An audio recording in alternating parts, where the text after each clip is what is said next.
Hai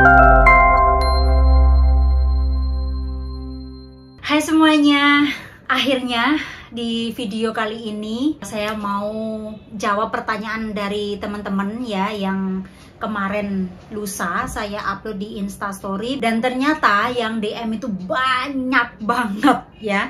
Dan saya udah pilih beberapa pertanyaan karena kalau saya jawab semuanya akan lebih panjang durasinya ya. Langsung saja, ini pertanyaan yang pertama dari Vidya Sarma. Mohon maaf kalau saya mengucapkan salah nama ya. Halo Mbak Eni dan Rohit Bayi, aku mau tanya dong, festival apa yang menjadi favorit Mbak Eni selama di India? Give me reason also, thank you. Yang pertama mohon maaf karena Rohit Bayi nggak bisa ikut bikin video dikarenakan dia masih ada jadwal kerja ya, jadi saya yang jawab. Festival yang paling saya sukai itu festival Holi. Alasannya asik aja, seru aja gitu. Bisa main bareng-bareng, baik anak kecil, baik orang tua, baik dewasa, atau semuanya gitu. Nggak ada yang namanya canggung, nggak ada yang namanya malu, nggak ada yang namanya, pokoknya saling terbuka gitu. Main warna-warna di mana-mana, walaupun ngasih warna di mukanya orang yang lebih tua itu nggak ada masalah. Begitupun anak kecil-kecil gitu mau menyebarkan warna di orang yang lebih tua, nggak ada masalah. Kayak enjoy aja gitu, seru aja gitu. Terus pertanyaan selanjutnya dari Mobitness atau Mobirdness. Maaf ya kalau salah ya. Masalah belum punya baby, kenapa Kak? Apa emang belum dikasih atau mungkin kalian pilih child free? Maaf agak sensitif, dan kalau boleh tahu kakak ada rasa bosan nggak di sana? Secara kakak kan kesibukannya hanya jadi ibu rumah tangga dan konten kreator. Oke, saya jawab satu persatu ya.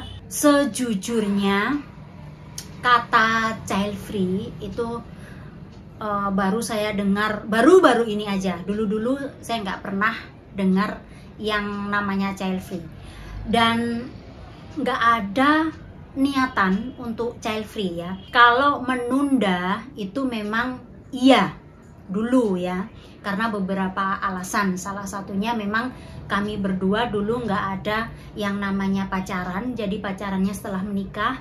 Jadi memang ditunda untuk menghabiskan waktu bersama berdua, saling mengenal satu sama lain, saling mengetahui karakter masing-masing, saling menyesuaikan. Apalagi saya yang langsung ke negara yang berbeda, jadi saya harus menyesuaikan makanan, tradisi, budaya, dan itu butuh waktu ya. Nah sekarang niat program untuk punya momongan. Pertanyaan yang selanjutnya, kalau boleh tahu kakak ada rasa bosan nggak di sana? Secara kakak kan kesibukannya hanya jadi ibu rumah tangga dan konten kreator. Bosan sih nggak begitu ya. Ya kadang-kadang aja, karena memang sebenarnya saya tuh sering jalan-jalan dengan suami ya. Hanya saja nggak semuanya saya videoin, apalagi sekarang kan saya punya kesibukan bikin konten. Waktu saya habis untuk edit, untuk bikin konten, untuk mengerjakan pekerjaan di rumah, ada waktu gitu saya habiskan untuk telepon keluarga. Jadi nggak sampai ada rasa bosan yang bener-bener suntuk banget gitu, nggak ada. Pertanyaan yang selanjutnya dari Daliani Nurmila Sukarman. Assalamualaikum Mbak Eni, waktu dulu kursus bahasa Inggrisnya di mana? Kasih tips dong Mbak, biar bisa lancar bahasa Inggris. Waalaikumsalam. Saya nggak ada kursus bahasa Inggris ya, saya nggak pernah yang namanya kursus bahasa Inggris. Dulu saya belajarnya pakai Google Translate, kemudian ngobrol dengan teman saya, terus nanya-nanya sama temen satu kerjaan gitu ya. Sebenarnya kalau belajar bahasa Inggris itu sering-sering praktek aja ngomong, walaupun masih amburadul. Kalau ngomong dengan orang yang bisa bahasa Inggris nanti akan dikoreksi sendiri. Pertanyaan selanjutnya dari Ahmad Firmansyah. Mbak Eni, gimana tanggapannya tentang Asif Ali, pria India yang viral lamarannya ditolak oleh keluarga Indonesia? Wah, ini tuh banyak banget yang komentar di YouTube saya, di Instagram saya, bahkan DM saya itu banyak sekali. Sampai-sampai saya tuh penasaran seviral apakah gitu ya. Karena jujur saya tuh nggak pernah lihat-lihat berita-berita gitu. Orang Indonesia kan gitu ya, dikit-dikit viral gitu kan. Setelah ada pertanyaan-pertanyaan seperti ini tentang si Ali orang India ini, akhirnya saya coba buka-buka video-video atau reels di Instagram gitu ya.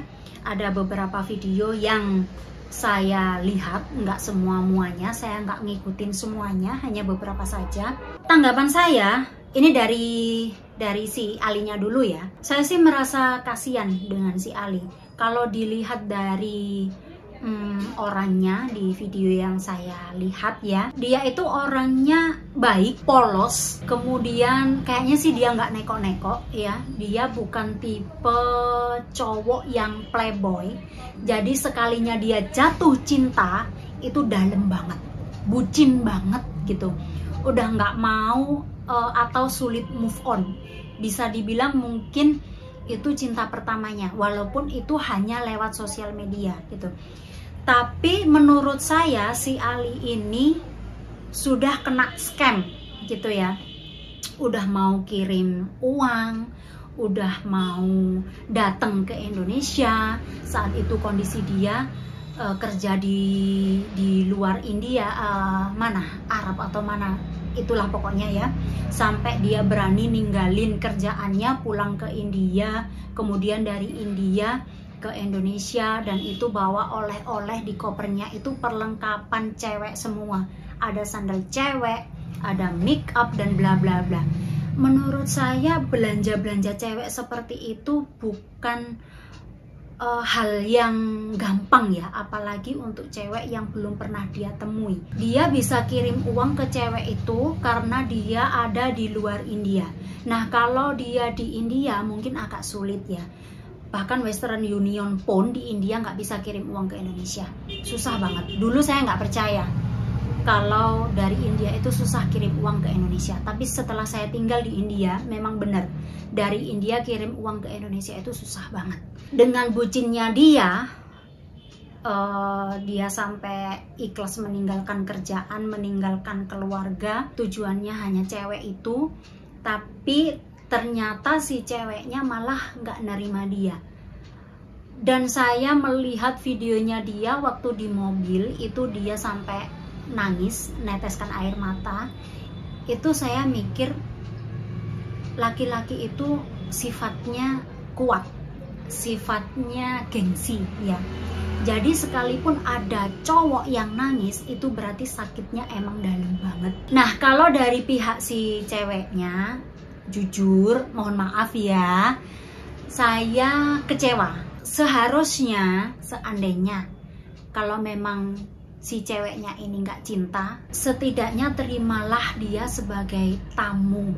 Lihatlah pengorbanan dia sampai rela datang ke Indonesia, ya hanya untuk menemui dia. Tujuannya cuma satu, dia ya, berharap ingin bertemu dia. Nggak tahu gimana rasa khawatirnya si Ali ini, nggak tahu gimana rasa takutnya si Ali ini pergi sendirian ke negara lain hanya percaya dengan si cewek ini.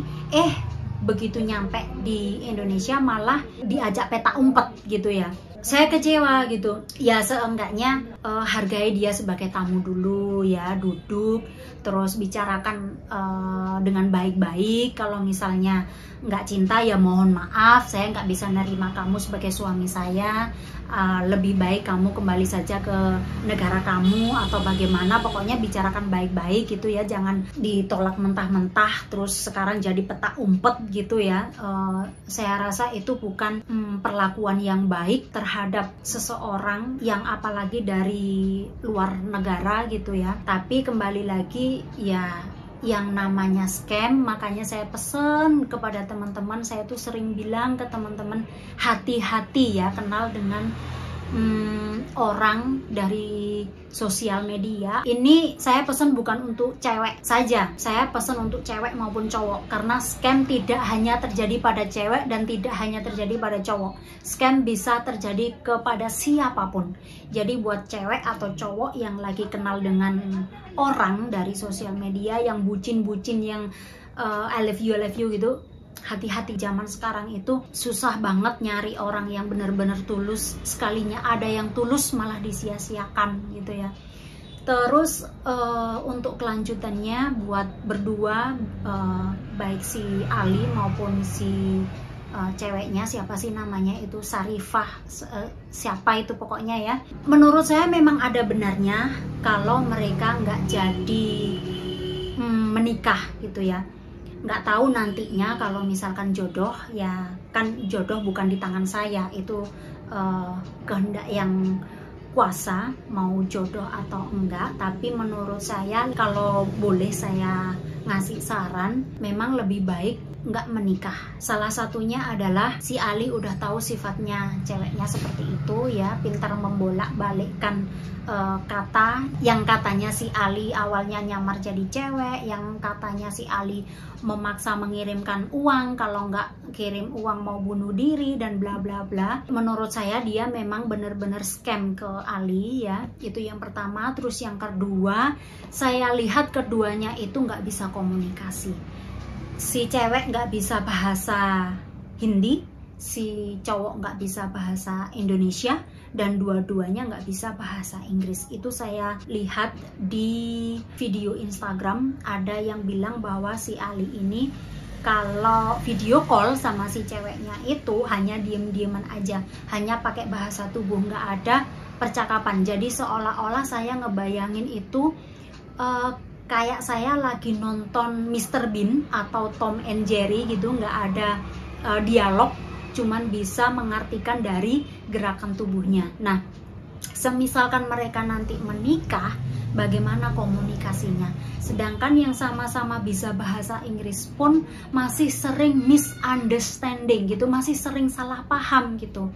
Terus apalagi nanti si Ali misalkan harus nikah sama dia atau menetap di Indonesia, belum lagi nanti cari kerjanya gimana gitu kan. Terus sebaliknya, kalau si ceweknya ini mau dibawa ke India, belum tentu si ceweknya ini bisa adaptasi di negara lain ya, karena menikah beda negara itu nggak gampang gitu ya. Jadi kalau menikah dengan orang beda negara itu harus benar-benar siap mental, harus benar-benar mau menghargai, mau menerima tradisi budaya mereka gitu. Ya emang sih kalau orang udah bucin itu kan nggak mikir nanti masa depannya gimana gitu ya. Yang dia rasain kan cuman manis gitu ya, namanya juga bucin ya.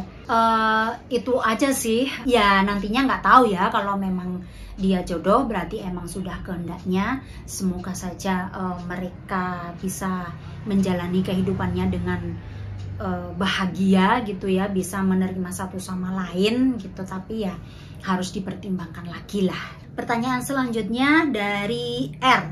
Halo Mbak Eni, salam kenal. Aku ada pertanyaan nih Mbak. Mbak Eni kan udah sering masakin keluarga di India, makanan Indonesia. Nah, aku penasaran, makanan apa yang paling disukain keluarga Mbak Eni di India sampai minta dibuatin lagi saking enaknya? Oke, kalau untuk suami nggak usah ditanya, masakan apapun masuk. Kalau untuk papa, ya memang hampir semuanya yang saya masak itu papa suka, kecuali yang manis-manis. Terus untuk ibu mertua itu sukanya nasi goreng mencurian. Kalau jajanan itu ibu mertua suka getuk ya, getuk yang dari ketela rambat itu sama pisang goreng. Nah itu beliau suka banget. Terus pertanyaan selanjutnya dari Indarti. Mbak Eni pernah nggak jengkel sama mertua sampai diem gitu? Sering ya. Apalagi dulu waktu saya masih baru-baru di sini tuh sering banget saya jengkel dan saya diem. Karena apa? Mungkin karena saya terlalu down waktu itu, karena banyaknya hal yang harus saya sesuaikan ya, mulai dari cuaca, makanan, tradisi, budaya, dan bla bla bla bla. Apalagi saya jauh dari keluarga, jauh dari temen, saya sendirian, jadi mood saya itu nggak stabil. Pokoknya sering sebel nggak jelas gitu ya. Dan waktu itu saya masih inget, saya pernah jengkel banget waktu diajak ke pernikahan ya. Biasalah kalau di India itu kalau ada pesta itu pasti ada yang namanya joget-joget bareng gitu kan. Nah, saya orang yang nggak hobi joget, apalagi jogetnya itu barengan dengan cowok-cowok, nyampur gitu istilahnya.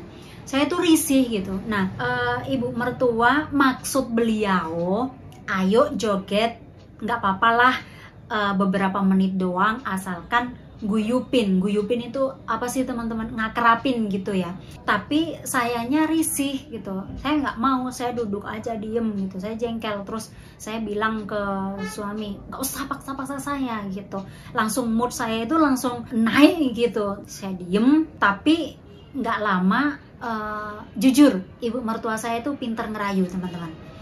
Kalau saya pas lagi diem, lagi jengkel, atau lagi istilah wong Jawa nih nesu gitu, ibu mertua tuh selalu datang ngerayu. Jadi seolah-olah saya tuh kayak anak kecil gitu loh, dirayu-rayu. Udah, ya udah maaf kalau dikiranya kamu nggak nyaman, nggak usah dilakuin, dirayu-rayu gitu deh pokoknya. Jadi saya itu bisa luluh sambil dipeluk, tapi belakangan ini udah jarang, bahkan hampir gak pernah ya. Oke, begitulah jawabannya. Dan sekarang pertanyaan selanjutnya dari Zahra. Kak mau nanya, kan di sinetron India menantu cewek harus tinggal sama mertua, itu emang harus gitu kah? Sebenarnya nggak harus ya, apalagi yang saya tahu selama saya tinggal di sini, banyak sekali menantu perempuan yang pisah dengan mertua. Entah itu tinggal di kontrakan dengan suami, atau memang sudah punya rumah sendiri. Bahkan adik ipar saya, maksudnya adik suami saya, itu juga tinggal di kontrakan dengan suaminya, nggak ikut mertua. Dan anaknya tante, adiknya bapak mertua saya, juga nggak ikut mertua, mereka tinggal di kontrakan. Sebenarnya itu tergantung dari orangnya masing-masing sih, mau tinggal dengan mertua atau mau pisah dengan mertua, itu terserah. Cuman memang kebanyakan tinggal dengan mertua karena properti di India itu harganya mahal ya, makanya memilih untuk tinggal dengan mertua. Apalagi kalau mertuanya itu sudah tua, sendirian, gak ada yang rawat, itu mereka juga memilih untuk tinggal dengan mertua. Pertanyaan selanjutnya dari Tirai Gold. Mbak Eni, emang cowok India kalau baru deket bilang mau nikahin tandanya serius ya? Enggak juga ya, kadang-kadang bisa scam juga, bilang aku cinta kamu, aku sayang kamu, aku mau menikah sama kamu, ya belum tentu dia serius ya. Harus pintar-pintar aja membedakan mana cowok yang serius, mana cowok yang main-main, mana cowok yang mau scam gitu ya. Oke, pertanyaan selanjutnya dari Winda. Mbak, biasanya Mbak Eni sering makan daging ayam di India kan? Berarti di situ banyak orang jualan daging ayam halal, Mbak. Di dekat rumah saya pernah bikin videonya, itu ada orang yang jual daging halal ya, daging kambing sama daging ayam. Dan saya sudah pasti belinya di situ ya. Kalau di tempat yang lain saya nggak tahu, tapi sejauh ini saya cuman belinya di satu tempat itu saja, karena di dekat rumah saya yang jual ayam yang masih segar ya, maksudnya yang motong pagi, dijual pagi sampai siang gitu, cuman satu toko itu. Yang lainnya itu banyak yang jual ayam tapi udah nggak segar, disimpan di apa namanya, di kayak di lemari es gitu. Saya maunya yang fresh. Oke, selanjutnya dari Juli Agustina Bagasi. Mbak Eni, salam kenal ya dari Kalimantan. Mau tanya tips bisa makan makanan India yang full rempah, bahkan tehnya pun pakai rempah-rempah. Apa nggak kaget perutnya Mbak? Dulu saya nggak bisa nerima ya, karena banyak banget rempahnya dan kuat banget. Tapi di rumah kalau ibu mertua masak itu rempahnya nggak begitu banyak seperti di warung-warung luar. Ada beberapa masakan kayak tumisan itu nggak dimasukin banyak rempah, jadi saya masih bisa makan. Ya gitu tipsnya, makan sedikit demi sedikit gitu. Kalau teh dulu memang saya nggak pernah mau sama sekali. Terus akhirnya nyoba-nyoba supaya saya bisa duduk bersama tea time, karena di keluarga saya ini setiap hari ada yang namanya tea time, duduk bareng, minum teh bareng gitu ya, satu keluarga. Masa iya saya nggak gabung sama mereka gitu ya. Akhirnya sedikit dulu, lama-lama sekarang udah jadi biasa. Oke, ini pertanyaan yang terakhir ya teman-teman. Yang dikangenin Mbak Eni dan Mas Rohit dari Indonesia apa? Nah, ini karena saya juga pengen tahu jawaban dari suami apa. Jadi sekarang saya mau lihat suami dulu apakah kerjaannya udah selesai. Kalau udah selesai mau saya panggil sekalian penutupan ya teman-teman. Kayaknya udah selesai deh kerjanya. Oke, jadi ini pertanyaan yang terakhir sekalian penutupan ya teman-teman. Magic soup. Baru datang. Yang dikangenin Mbak Eni dan Mas Rohit dari Indonesia apa? Ini saya dulu ya. Saya tuh kangen yang pastinya, yang pertama pasti keluarga, yang kedua makanan ya. Untuk Mas Rohit, what do you miss from Indonesia? Two things I really miss. First thing, I love Indonesian people. You know, whenever I go any market or anywhere, they always smile. I love that thing. Okay. Even when I was in Nusa Penida, people, they don't know me, but even from far, hello, hello. If here in big city where I stay in Delhi, if someone smile, like he want to sell something, but in Indonesia no, they don't want to sell me anything, but still giving smile. Oke, kalau di sini itu kalau ada orang senyum berarti ada maunya, ada niatnya mau apa gitu ya.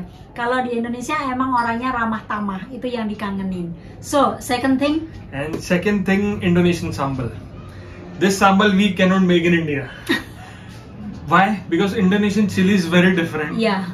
We try to make with Indian chili, but not the same taste. So Indonesian sambal best, only available in Indo. Indian chili skin like little hard, little hard and little fat. Jadi susah untuk diulek. Oke teman-teman, jadi itu tadi jawaban dari Mas Rohit ya, apa yang dikangenin dari Indonesia.